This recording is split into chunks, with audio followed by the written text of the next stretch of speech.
गोड़ावा बोका बकरी, तू गोड़ावा बोका बकरी। खेतिया मोर लसर ले बा, तू गोड़ावा बोका बकरी। खेतिया मोर लसर ले बा। रहे हरियाइल अब गे छिटल रही खाद, का जानी ओमे करा मिलल का सवाद। पहुँचल ना के नहू डनेरिया के कगरी। खेतिया मोर लसर ले बा, दू गोड़ावा बोका बकरी। खेतिया मोर लसर ले बा, दू गोड़ावा बोका बकरी। खेतिया मोर लसर ले बा।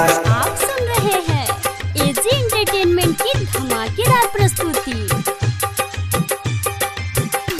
खेतिया मोर लसर ले बा, दू गोड़ावा बोका बकरी बकरी।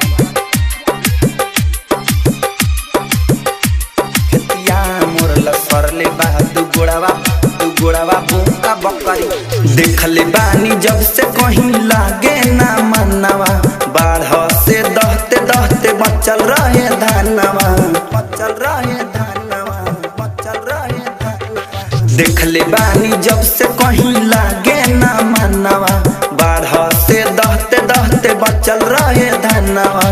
लागे चाउर के ना होई एको सखरी। खेतिया मोर लसर ले बा, दू गोड़ावा बोका बकरी। खेतिया मोर लसर ले बा, दू गोड़ावा बोका बकरी। खेतिया मोर लसर ले बा। आप सुन रहे हैं एजी एंटरटेनमेंट की धमाकेदार प्रस्तुति। खेतिया मोर लसर ले बा, दू गोड़ावा बोका बकरी बकरी।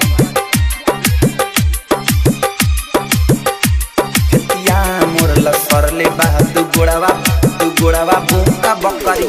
दिल्ली ले ले घुसल रहे देखनी हम दूर से, प्रेमी परदेसी दुनू भागलनी हूर के, भागलनी हूर के, भागलनी हूर के। दिल्ली ले ले घुसल रहे देखनी हम दूर से, प्रेमी परदेसी दुनू भागलनी हूर के।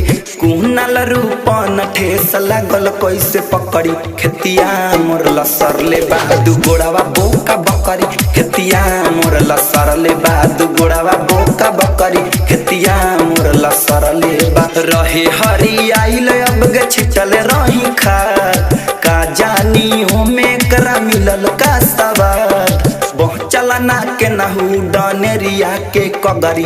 खेतिया मोर लसर ले बा, दू गोड़ावा बोका बकरी। खेतिया मोर लसर ले बा, दू गोड़ावा बोका बकरी। खेतिया मोर लसर ले बा। तमाशा डिजिटल रिकॉर्डिंग स्टूडियो लखौरा।